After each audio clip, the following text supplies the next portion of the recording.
आज का जो टॉपिक है वो है career opportunities in geographic information systems. मेरा नाम कुणाल सूद है और मैं एक जीआईएस एक्सपर्ट के तौर पे इस फील्ड में पिछले 12 साल से कार्यरत हूँ। तो आगे बढ़ने से पहले हमें ये जान लेना चाहिए कि ये फील्ड है क्या। तो अगर हम साधारण तौर पे बात करें तो ज्योग्राफिक इंफॉर्मेशन सिस्टम को हम भूगोलिक परिस्थितियों की जानकारी को एकत्रित करने बोलते हैं। इसमें उदाहरण के लिए जिस तरह से चंबा में चौगान का ग्राउंड कहाँ पे लोकेटेड है, चंबा में भरमौर कहाँ पे लोकेटेड है, चंबा की भौगोलिक परिस्थितियाँ किस तरह की हैं, उस सारी जानकारी को एकत्रित करने को हम ज्योग्राफिक इंफॉर्मेशन सिस्टम बोलते हैं। अब अगर हम बात करते हैं कि मेजर एरियाज इस फील्ड के कहाँ पे हैं, कहाँ इस टेक्नोलॉजी का इस्तेमाल हो रहा है, तो अगर मैं बात करूं तो सबसे बड़ा इस्तेमाल इसका लोकल गवर्नेंस के तौर पे, रियल एस्टेट और मार्केटिंग के तौर पे, पब्लिक सेफ्टी में, नेचुरल रिसोर्स में, ट्रांसपोर्टेशंस में, और आज की बात करूं तो एपिडेमियोलॉजी में, और सबसे बड़ा कोविड-19 के दौर में हर फील्ड में इसका इस्तेमाल हो रहा है। अब इसको थोड़ा सा हम समझने की कोशिश करते हैं कि हम किस तरह से इस टेक्नोलॉजी का इस्तेमाल कर रहे हैं। जिस तरह से दोस्तों आपने देखा होगा कि पिछले कुछ दिनों में, कुछ समय से, कुछ वर्षों से मोबाइल फ़ोन का जो प्रचलन है वो बहुत बढ़ गया है। मोबाइल फ़ोन में भी हम देखें तो स्मार्टफ़ोन्स की अगर हम बात करें तो बहुत ज़्यादा प्रचलन बढ़ गया है। उसमें जो ऐप्स हैं, विभिन्न तरह की ऐप्स हैं, तो इन सभी ऐप्स में लगभग कहीं न कहीं जीआईएस एप्लीकेशन का इस्तेमाल हो रहा है। सबसे बड़ा इस्तेमाल अगर देखें उदाहरण के लिए तो जैसे डोमिनोज़ की ऐप है, स्विगी की ऐप है, अगर आप खाना ऑर्डर कर रहे हैं, ज़ोमैटो की ऐप है, और उसी तरह से अगर आप कहीं मुख्य शहरों में जहां ओला, उबर इस तरह की टैक्सीज की सर्विसेज अवेलेबल है ऑनलाइन, तो आप देखेंगे उसमें भी जीआईएस टेक्नोलॉजी का इस्तेमाल हो रहा है। और सबसे बड़ा इस्तेमाल आज मैं बोलूं तो आरोग्य सेतु ऐप, अगर आप लोगों ने ध्यान दिया हो, सुना हो, तो आरोग्य सेतु ऐप में भी इस टेक्नोलॉजी का इस्तेमाल पुरजोर तरीके से हो रहा है। जिस तरह से हम किसी सस्पेक्टेड इंसान को या पेशेंट को हम आइसोलेट कर पा रहे हैं, तो उसमें real time application of GIS का इस्तेमाल हो रहा है। उसकी ट्रैवल हिस्ट्री जानने के लिए, उसके संपर्क में आए कितने व्यक्ति हैं, वो कहाँ कहाँ हैं, वो कहाँ से आया, किन लोगों से मिला, तो ये सब जानकारी हमें आरोग्य सेतु ऐप के द्वारा अगर हम एकत्रित कर रहे हैं, हमारा प्रशासन इस जानकारी को एकत्रित कर रहा है, तो उसमें पूरा भौगोलिक सूचना शास्त्र का इस्तेमाल हो रहा है। तो आगे बढ़ते हुए हम देखते हैं कि कुछ ऐसे फील्ड्स हैं जहाँ पे नाम लेना, उनको आइडेंटिफाई करना बहुत मुश्किल हो जाता है। तो मैंने एक जनरल सी स्लाइड यहाँ बनाई है, आप देख सकते हैं कि किस किस तरह के फील्ड्स यहाँ पे डिविजन्स हैं जहाँ पे हम जीआईएस को रियल टाइम बेसिस पे इस्तेमाल कर सकते हैं। फॉर एग्जांपल अगर हमारे इस सेशन में कुछ एनवायरनमेंट से रिलेटेड स्टूडेंट्स जुड़े हुए हैं या कुछ ऐसे लोग हैं जो ग्रेजुएट हो चुके हैं, तो उनके लिए एक बहुत अच्छी अपॉर्चुनिटी है। वो देख सकते हैं कि environment impact assessment, solid waste management, और management of watersheds, flood plains, wetlands, ये सब एरियाज जो हैं जहाँ पे जीआईएस का बहुत बड़ा इस्तेमाल हो रहा है। और अगर हमारे साथ कुछ बीए ऑनर्स के लोग हैं, जैसे बीए ज्योग्राफी, बीए हिस्ट्री और इस तरह के लोग हैं, तो वो भी निराश ना हो। उनके लिए भी कई ऐसे सेक्टर्स हैं, जैसे हमारा सोशल एस्पेक्ट्स हैं, पॉलिटिकल साइंस है, प्रिडिक्टिव मॉडलिंग है, सेंसस सर्वे है, सोशियो इकोनॉमिक इंडिकेटर्स बनाना है। तो वो भी एक ऐसा एरिया है, डेमोग्राफिक एनालिसिस है, वो भी एक ऐसा एरिया है जहाँ पे हम ये देख सकते हैं कि कितनी पॉपुलेशन है वो एक जगह से दूसरी जगह जा रही है, और हम कोशिश कर सकते हैं उन सवालों के जवाब देना इस टेक्नोलॉजी के थ्रू कि ये मूवमेंट जो है वो क्यों हो रही है। उदाहरण के तौर पे अभी आपने देखा रिसेंट इस कोविड-19 के दौर में बहुत सारे मजदूरों का पलायन विभिन्न प्रदेशों से अपने ओरिजिनल प्रदेश में हुआ है जहाँ के वो रहने वाले हैं। फॉर एग्जाम्पल यूपी में बहुत ज़्यादा पलायन हुआ, अब हिमाचल में भी हुआ है। तो जो लोग महाराष्ट्र में कार्य कर रहे थे, तो वो महाराष्ट्र क्यों गए, इसके बारे में जानकारी लेना, किस तरह से गए, उनकी मूवमेंट कैसी थी, अब वो वापस आए हैं, कितनी नौकरियां वहां उनको मिली, इस तरह का जो एनालिसिस होता है, साइंटिफिक टेम्परामेंट, इन सभी सवालों के जवाब हमें इस टेक्नोलॉजी के द्वारा मिलते हैं। उसी तरह से रियल एस्टेट की अगर हम बात करें तो मैं आपको उदाहरण देता हूँ। मान लीजिए अगर आज की दौर में चंबा में बिग बाजार अपना शोरूम खोलना चाहता है, तो बिग बाजार को शोरूम खोलने से पहले एक एनालिसिस करना होगा कि क्या उसके बड़े बड़े ट्रक सामान लेके वेयर हाउसेज से उस शोरूम तक पहुंच पाएंगे, क्या वो रास्ता अवेलेबल है। दूसरा, क्या वो मार्केट प्लेस ऐसी है जहाँ पे वो मार्केट एनालिसिस कर सकते हैं, जहाँ पे वो अपना प्रोडक्ट बेच सकते हैं। ये सब सवाल जो हैं ये हम आज के दौर में जीआईएस के द्वारा बड़े आसानी से इस टेक्नोलॉजी को यूज में लाके हम दे सकते हैं। अब हम आगे बढ़ते हैं। जो सबसे बड़ा सवाल हम लोगों के दिमाग में होगा कि इस टेक्नोलॉजी, इस फील्ड में कौन लोग आ सकते हैं। तो अगर आप ध्यान देंगे, अगर आप मेरी स्लाइड को देख रहे हैं तो आपको जानकर बड़ी हैरानी होगी और खुशी भी होगी कि इस फील्ड में हर किसी डायमेंशन, हर किसी फील्ड का व्यक्ति आ सकता है। जी हाँ, हर किसी स्ट्रीम का व्यक्ति।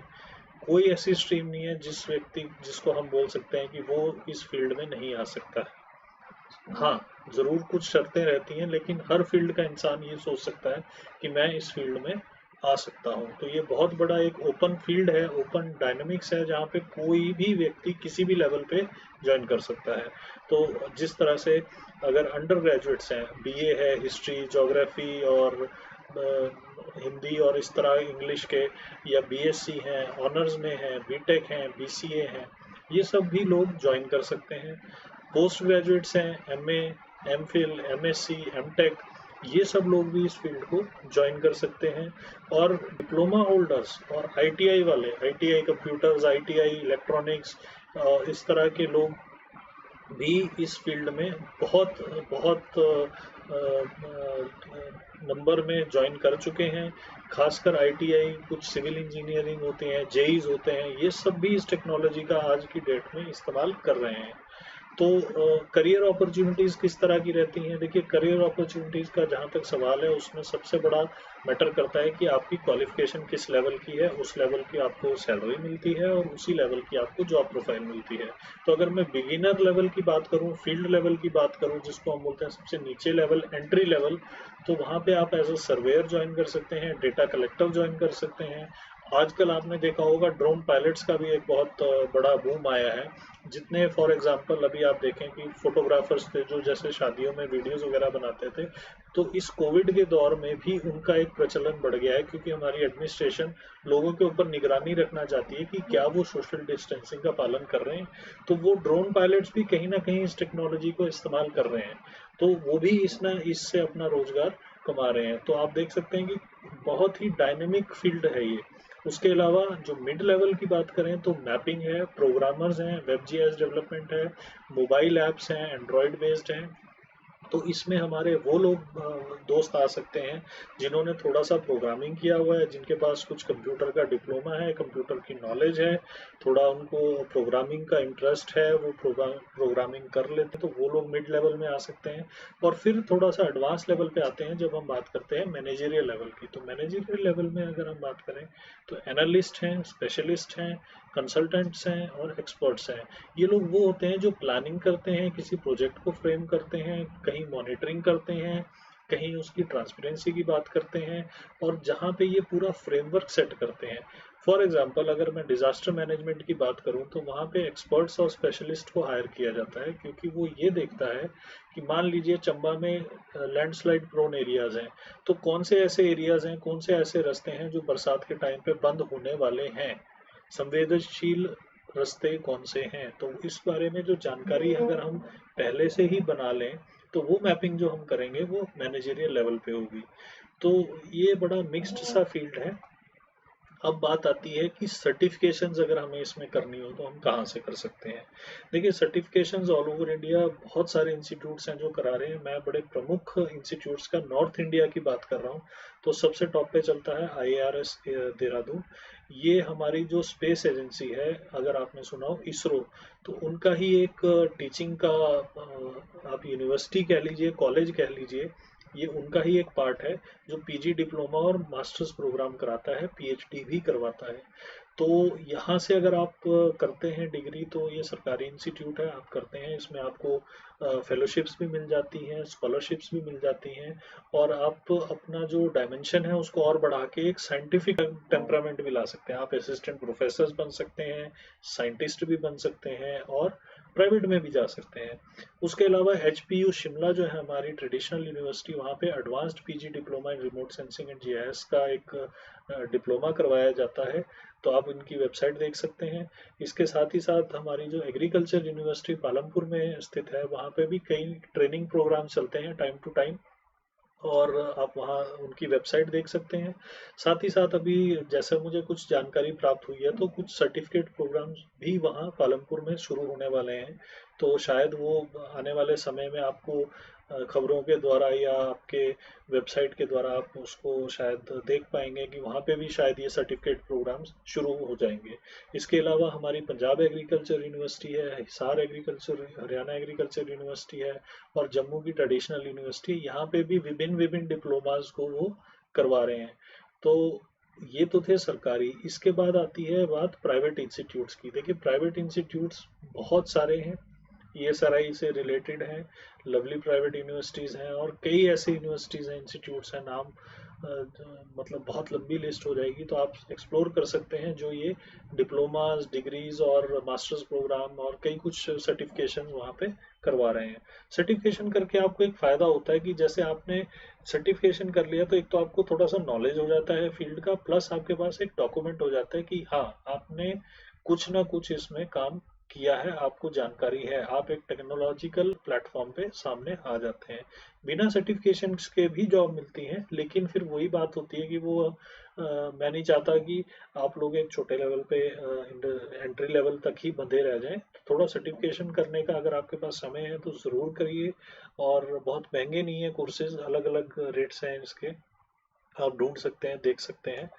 अब मैं आपको एक ये दिखाता हूँ कि diploma in GIS and remote sensing की हाईलाइट किस तरह की। तो जैसे आप देख सकते हैं, ग्रेजुएशन है इसकी एलिजिबिलिटी कई जगह पे, एवरेज कोर्स फीस जो है वो 10 से लेके 15 लाख तक है। तो ऐसा नहीं है कि बहुत महंगा कोर्स है, 10,000 से भी शुरू है।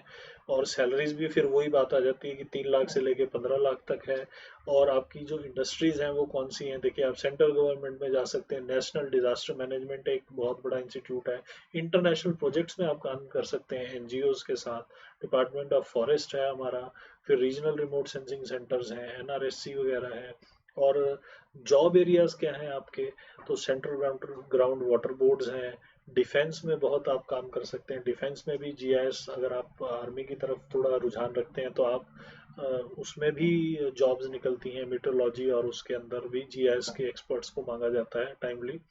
और किस तरह की पोजीशंस रहती हैं, तो आप देखें, जीएस टेक्नीशियंस हैं, सिस्टम ऑफिसर्स हैं, ड्राफ्टर हैं, सर्वेयर हैं, प्रोजेक्ट असिस्टेंट्स हैं, असिस्टेंट प्रोफेसर हैं, फिर उस तरह का अलग अलग नेचर ऑफ प्रोफाइल है। तो मुझे लगता है आज आपको थोड़ा सा इस फील्ड के बारे में जानकारी मिली होगी, और आपका थोड़ा सा इंटरेस्ट भी बना होगा, तो आप इस फील्ड को ज़रूर एक्सप्लोर करें। और बहुत बहुत अच्छा फील्ड है, इसमें डायमेंशन बहुत है। कोई भी इंसान इस किसी भी बैकग्राउंड का, किसी भी स्ट्रीम का इंसान इस फील्ड में आ सकता है। हाँ, आपके अंदर ज़ील होनी चाहिए, आपके अंदर इंटरेस्ट होना चाहिए, और आप आगे ही बढ़ते जाएंगे।